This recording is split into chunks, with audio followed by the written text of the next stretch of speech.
Check out DJ Sue and the old visionary Kurt Nice. Right here in the Funky Cafe. Oh yeah, baby.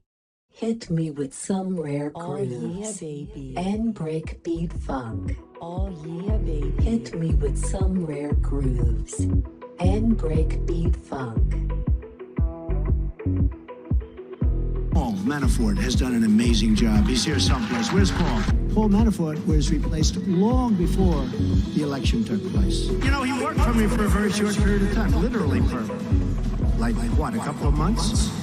Little period of time. Like Manafort has nothing to do with our campaign.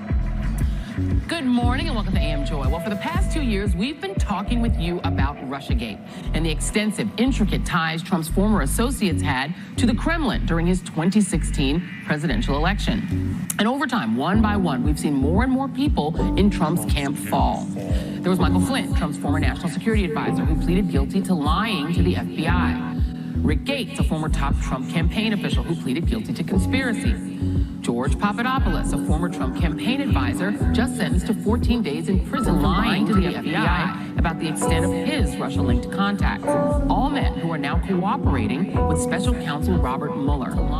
But this week, Mueller may have nabbed his biggest fish yet when he got the cooperation of former Trump campaign chairman Paul Manafort. And Vanity Fair reports that Trump's former longtime attorney and fixer Michael Cohen is also talking to Mueller. All of these men, once loyal members of Trump's inner circle, are committed to cooperating with federal prosecutors. And now, as Trump's circle of trust continues to shrink, it seems like all that's left is family. This was a very bad day for the Trump administration. He's right. It's terrible for Trump. Manafort was arguably, if this stuff happened, Manafort was the point person. It's bad because he doesn't know what Manafort is saying, and he can't count on Manafort saying only things that the special counsel already knows. And when you don't know what a cooperator is saying, then it's a bad day for you because you're vulnerable and exposed. What I've noticed, and this is, I think, this goes to how scared Trump is, right? What I've noticed is that Trump really hasn't come down the mountain on Twitter about this, right? Right. I mean, okay, number one, there are a couple of reasons. One, he could just not know. I mean, who wants to go tell the Fuhrer that the Eastern Front has fallen, right? He just might not know. Two, he could be in Puerto Rico looking for the real killer. That's a possibility.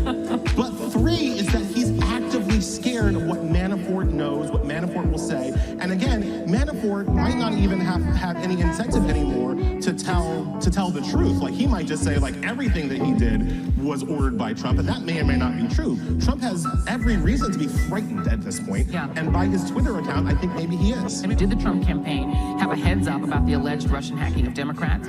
Did Donald Trump know about that meeting with a Russian lawyer inside Trump Tower? And what do Manafort's other business ties to Russia mean? Right, and as we saw from the criminal information that was filed against Manafort on Friday, there's a lot in there about people he worked with who also did not register as foreign agents and therefore could be in trouble with the law.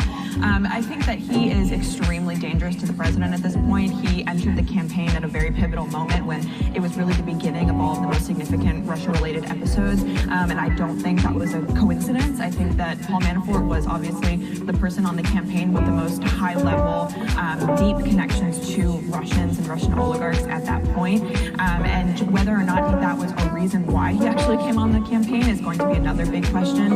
Whether it was just a coincidence that, at the same time that he entered the campaign, a month later, George Papadopoulos was meeting with a man connected to Russia who was saying that they had Hillary Clinton's emails. Manafort was then communicating with Papadopoulos about setting up a meeting between Trump and Putin. Then there was the DNC hack. Then there was, the platform change at the RNC. So all of these things are going to be what Mueller is really interested in. And I think it's really funny that Giuliani and Sarah Sanders have come out and said, oh, well, this has nothing to do with the campaign. He's not going to tell Mueller anything about anything related to the campaign. Well, that's not what the plea agreement says. Exactly. It says, the cooperation agreement says that it's anything and everything that Mueller finds relevant. And that's not only as it relates to the special counsel, but it's also law enforcement authorities outside of the special counsel. So there's a broad.